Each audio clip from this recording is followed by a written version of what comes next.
those nations to be free. The Che. The one hasta la victoria siempre is a popular phrase. To the victory always. And then some words below the bas relief the left.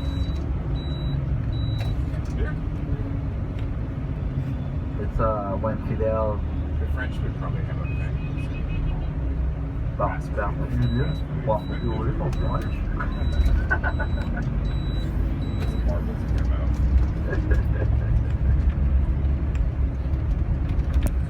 So there was a question here about what happened with the buildings right after 1959. So well, remember that look at those blocks here. With those, some of them had some murals. This is the daycare center. So, 1960 we started with this new housing policy. The government were giving housing for those families that didn't have a place to live. They were cutting up the houses of the wealthy families. And those wealthy families, they didn't like that.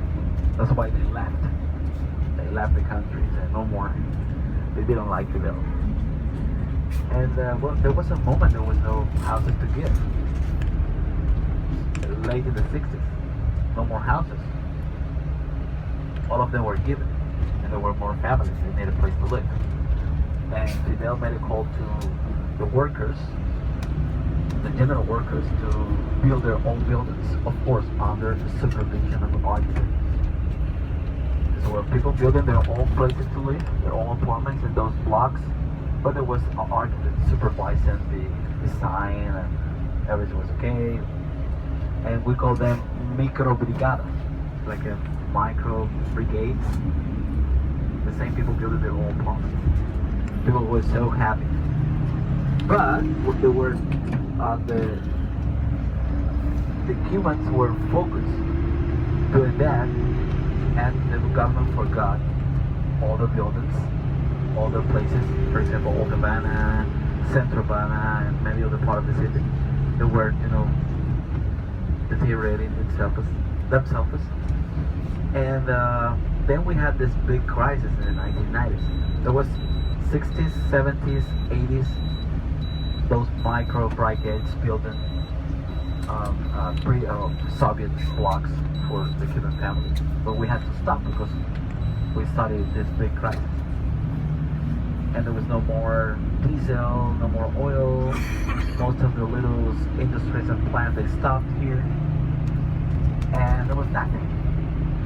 It's impossible to continue building those blocks or fixing other places. Here, the government is the maximum responsible to restore the facades at the outside of the buildings because there is no owner. There is no owner. So the government has this right.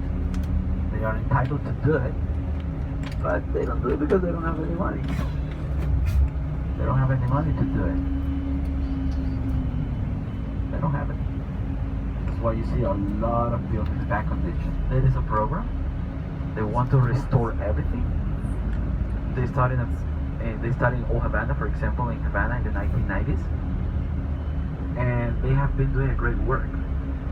Do you remember those places we were?